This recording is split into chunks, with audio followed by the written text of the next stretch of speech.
자, 히브리서 12장 9절로 14절까지입니다. 같이 한번 읽어보겠습니다. 시작. 또 우리 육체의 아버지가 우리를 징계하여도 공경하였거든 하물며 모든 영의 아버지께 더욱 복종하여 살려하지 않겠느냐. 저희는 잠시 자기의 뜻대로 우리를 징계하였거니와 오직 하나님은 우리의 유익을 위하여 그의 거룩하심에 참여케 하시느니라. 무릇 징계가 당시에는 즐거워 보이지 않고 슬퍼 보이나 후에 그로 말미암아 연달한 자에게는 의의 평강한 열매를 맺나니. 그러므로 피곤한 손과 연약한 무릎을 일으켜 세우고 너희 발을 위하여 곧은 길을 만들어 저는 다리로 하여금 어그러지지 않고 고침을 받게 하라. 모든 사람으로 더불어 화평함과 거룩함을 쫓으라. 이것이 없이는 아무도 주를 보지 못하리라. 아멘. 자, 본문 말씀을 통한 하나님의 교훈 우리 오전에 한번 살펴봤죠. 자, 첫째 읽어봅니다. 시작.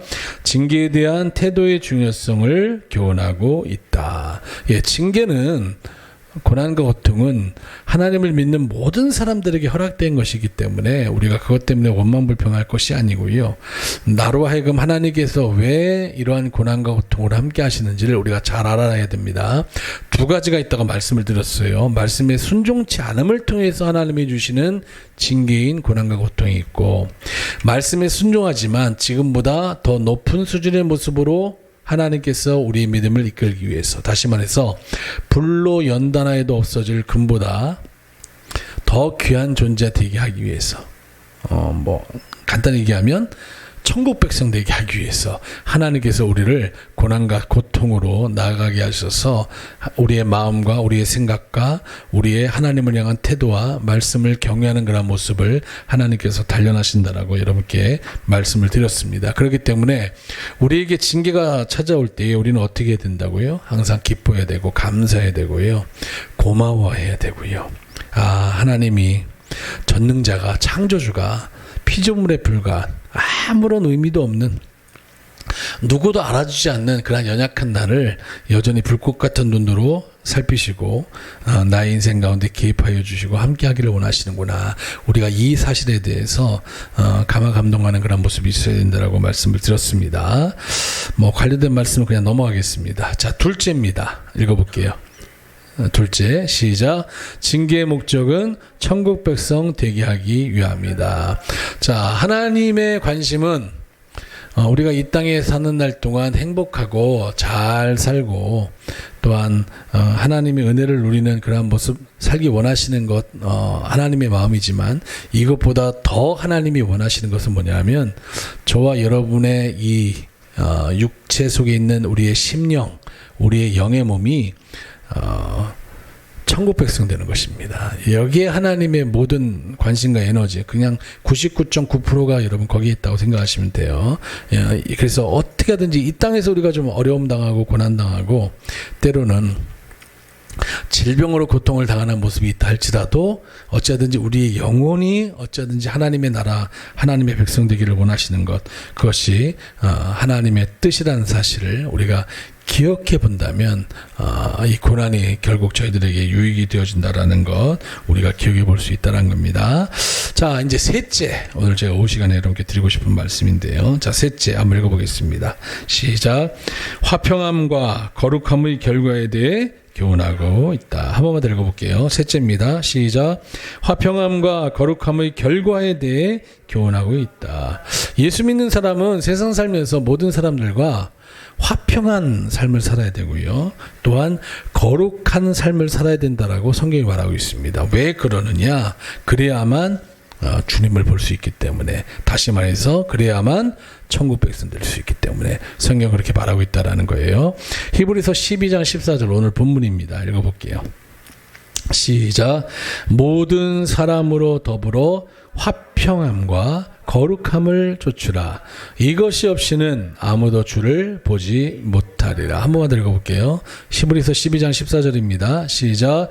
모든 사람으로 더불어 화평함과 거룩함을 좇으라. 이것이 없이는 아무도 주를 보지 못하리라. 제가 사전을 찾아봤어요. 왜냐하면 성경은 화평이라는 단어도 사용하고 있지만 화목이라는 단어도 사용하고 있기 때문에 화평 화평과 화목의 차이점이 뭔가라고 해서 한번 사전을 찾아봤더니 화평은 이렇게 여러분 기록하고 있습니다. 읽어볼까요? 주보에 기록해놨습니다. 시작.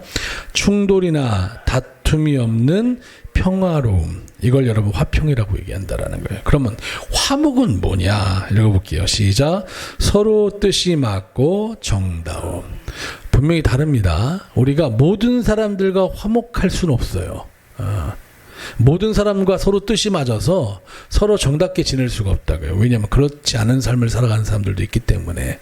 그렇지만 성경은 우리와 뜻이 맞지 않는다 할지라도 그들과 충돌이나 다툼이 없는 평화로운 상태를 유지하기를 저희들에게 원한다라는 거예요. 네. 우리가 악한 일에 대해서는 피 흘리기까지 싸워야 되지만 이 대부분의 싸움은 우리 자신과의 싸움이고요. 타인에 대해서는 성경은 어떤 삶을 살기를 원하느냐? 충돌이나 다툼이 없는 평화로운 상태를 유지하기를 원한다라는 거예요. 뜻이 안 맞습니다. 예. 생각이 달라요. 그렇기 때문에 서로 맞는 것이 정답지 않아요. 그렇지만 그것으로 인해서 다투거나 서로 어떤 뒤에서 정지한다든지 아니면은 뒤에서 욕한다든지 하는 그런 모습들을 우리가 내려놓을 수 있어야 된다라는 거예요. 오늘 성경이 여러분 그것을 얘기하고 있습니다. 좀 전에도 읽어봤지만 히브리서 12장 14절에 주님을 보지 못한다라는 것은 천국에 못 들어간다는 소리거든요. 그러면 하나님의 나라에 들어가기 위해서 우리에게 요구되는 것이 뭐냐 하면, 자 14절 다시 한번 읽어볼게요. 시작. 모든 사람으로. 여러분 대상이 특정한 사람이 아니에요. 예수 믿는 사람, 예수 믿지 않는 사람 다 포함한다라는 겁니다. 예수 믿는 사람만 해당되는 것이 아니라 예수 믿지 않는 사람도 여러분 해당된다라는 거예요. 다시 말해서 이 세상에 존재하는 모든 사람으로 더불어서 너희 예수 믿는 사람, 하나님을 믿는 사람은 어떠한 태도를 가져야 된다? 화평함의 모습을 가져야 된다라는 거예요. 쉽지 않습니다. 쉽지 않아요. 그럼에도 불구하고 성경은 그렇게 해야 된다라는 거예요. 근데 화평함의 모습만 가질 것이 아니라 그 뒤에 또한 어떠한 모습을 가져야 된다고 말하고 있습니까? 거룩함의 모습을 가져야 된다고 말하고 있다라는 거예요. 자, 이게 뭐냐면 나에 대해서는 상당히 매섭게 채찍질해야 되고요. 예, 타인에 대해서는 관대한 태도를 가져야 된다는 거예요. 예수 믿는 게 힘듭니다. 예. 우리 자신에 대해서 매섭게 채찍질하는 거 쉽지 않잖아요. 근데 그렇게 하라는 거예요. 반대로 타인에 대해서 도리어 욕하고 막 신경질 부리고 하는 것, 이게 훨씬 더 쉬울 수 있습니다. 그런데 그렇게 하지 말라는 거예요. 예. 가급적 충돌이나 다툼 피하라는 겁니다. 그리고 평화로운 상태를 유지하라는 거예요. 우리는 이거 반대로 살거든요. 예. 타인에 대해서는 그렇게 관대하지 않고요. 어떻게 보면 나의 자신에 대해서는 되게 관대하고 타인에 대해서는 매섭게 질책하는 것이 우리들의 일반적인 모습이라는 거예요. 그런데 성경은 그렇게 살지 말라는 거예요. 그렇게 살면 너희들 어떻게 된다? 주를 보지 못한대요. 예. 두 가지 의미가 있습니다. 천국에 들어가지 못한다는 의미도 있겠지만 이 땅에서 하나님이 함께하지 않는다라는 거예요. 하나님이 없는 우리 인생은 의미가 없습니다. 예, 주님 없는 우리 인생은 의미가 없다고요. 그렇기 때문에 주님이 나와 함께 하시고 주님께서 나와 동행하여 주시고 더 나아가서는 하나님의 나라에 합당한 자가 되려면 우리가 어찌하든지 모든 사람으로 더불어 화평함의 삶을 살아야 되고 또한 거룩함의 삶을 살아야 된다라고 오늘 성경 말하고 있다는 겁니다. 그것이 여러분 마태복음 5장 13절에서 16절까지 나와 있는 너희는 세상의 소금이다, 너희는 세상의 빛이다 라고 하는 여러분 그 말씀이 있다는 겁니다. 읽어보겠습니다. 시작. 너희는 세상의 소금이니 소금이 만일 그 맛을 잃으면 무엇으로 짜게 하리요? 후에는 아무 쓸데없어 다만 밖에 버리워 사람에게 밟힐 뿐이니라. 너희는 세상의 빛이라. 산에 있는 동네가 숨기지 못할 것이요 사람이 등불을 켜서 말 아래 두지 아니하고 등경 위에 두나니 이러므로 집안 모든 사람에게 비치느니라. 이같이 너희 빛을 사람 앞에 비치게 하여 저희로 너희 착한 행실을 보고 하늘에 계신 너희 아버지께 영광을 돌리게 하라. 아멘. 자, 여기 보게 되면 13절 너희는 세상의 소금이다 라고 하는 부분, 그리고 14, 15, 16 너희는 세상의 빛이다 라고 하는 부분은 아니거든요. 우리가 이 소금의 역할, 화평과 화목의 모습을 갖지 않으면 여러분 우리는 맛을 잃은 소금처럼 되어져서 사람들로부터 외면당하는 여러분 인생 될 것이라고 말하고 있다라는 거예요. 내 가까운 사람 가깝게는 내 주변에 함께 예수 믿는 사람뿐만 아니라 예수 믿지 않는 사람들에게도 멸시천대받는 그런 인생 된다라고 성경 말하면서 우리 자신을 위해서라도 화평과 화목한 삶을 살아야 된다라고, 그것이 너희들의 존재의 이유라고. 저는 부족해서 그렇게 할 수 없는데 예수 믿으면 그 믿는 순간 피의 능력으로 너희로 하여금 화평과 화목하게 하는 그런 능력을 하나님께서 우리에게 부어주셨다라고 여러분 성경 말하고 있다라는 거예요. 그게 히브리서 9장 14절과 15절 말씀입니다.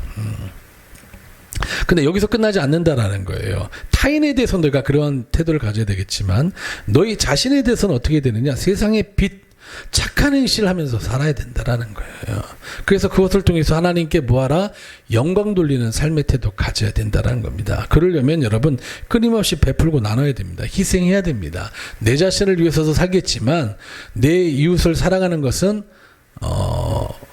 내 몸같이 여러분 위하면 되기 때문에 내 수준으로 타인에 대해서 그런 모습을 가지고 살아가는, 그러려면 여러분 때로는 자존심도 상하죠. 그러려면 많은 시간도 투자해야 되죠. 때로는 내가 열심히 애써서 많은 물질을 나를 위해서 분명히 사용하기 위해서 우리가 준비하였지만 결국은 타인을 위해서, 주를 위해서 사용하는 이 태도 가져야겠죠. 예, 쉽지 않습니다. 근데 성경은 그것을 가리켜서 착한 행실 혹은 거룩함을 쫓는 모습이라고 저희들에게 말씀하고 있다라는 겁니다.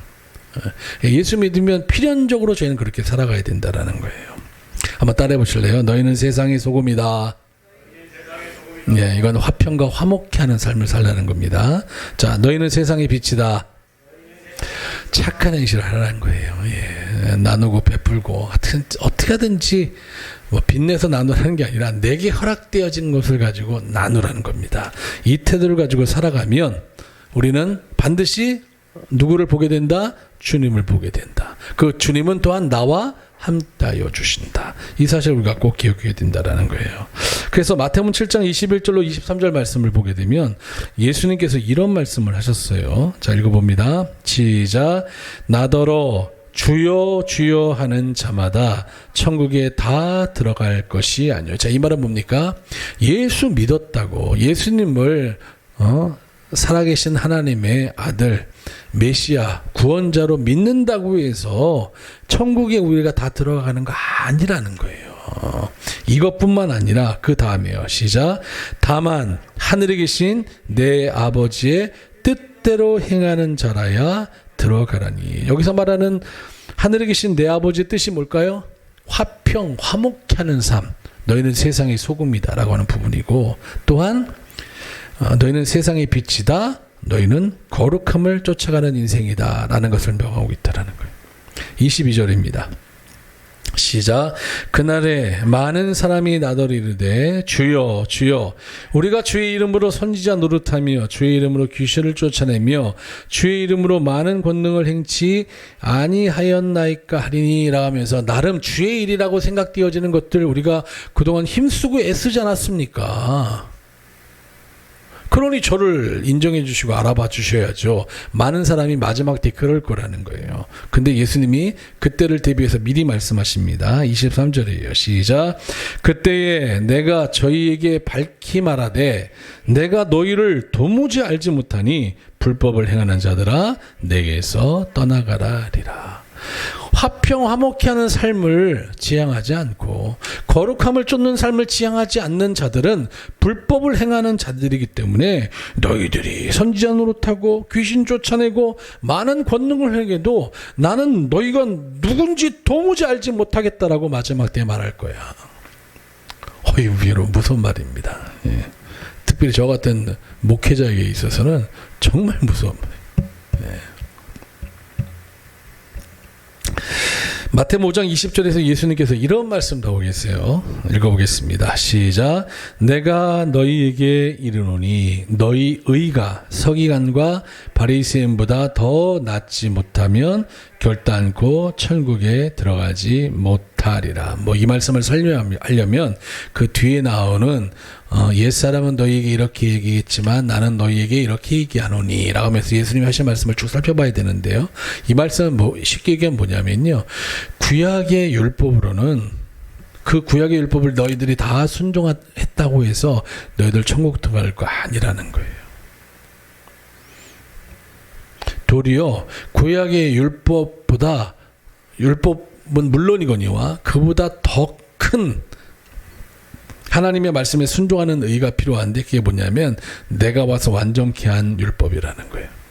예수님이 이 땅에 오셔서 뭘 완전케 하셨습니까? 모세의 율법 플러스 마음의 법입니다. 마음의 법.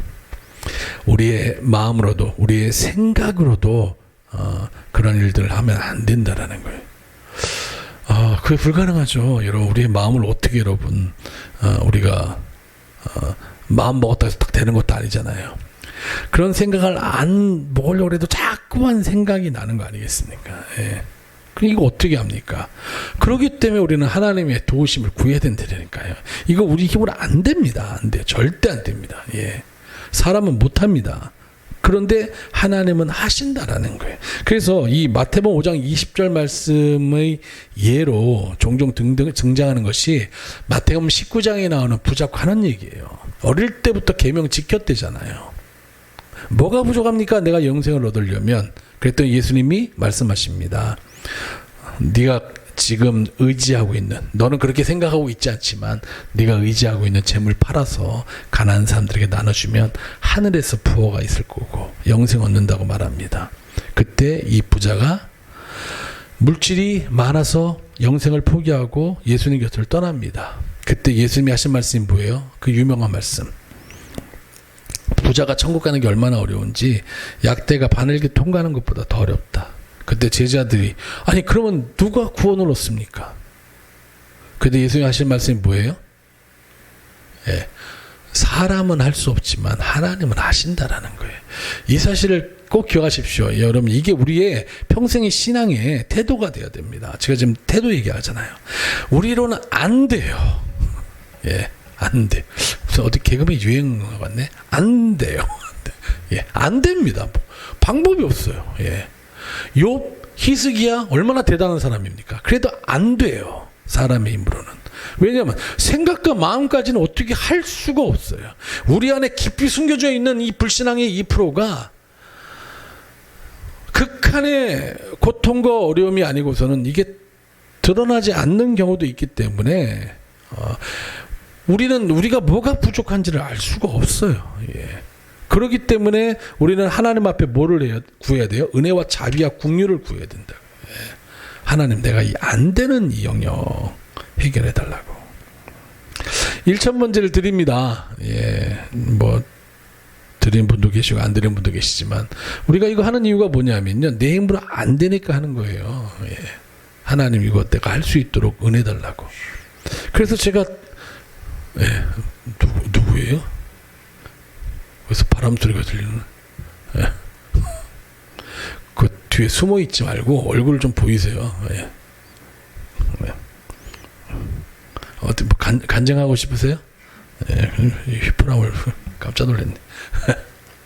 이제 먹었잖아. 예. 사람은 안 돼요. 예. 잊어먹기도 하고 까먹기도 하고. 예. 그래서 늘 주님 앞에 도우심을 구해야 됩니다. 1차 문제가 결국 뭐냐면 한번 다음 주일날 뭐라고 기도하는지 한번 들어보세요. 먼저 그의 나라와 의를 구하는 것, 내게 맡겨진 사명 감당할 수 있게 해달라는 것. 제가 항상 이걸 가지고 1차 문제를 기도합니다. 안 되거든요.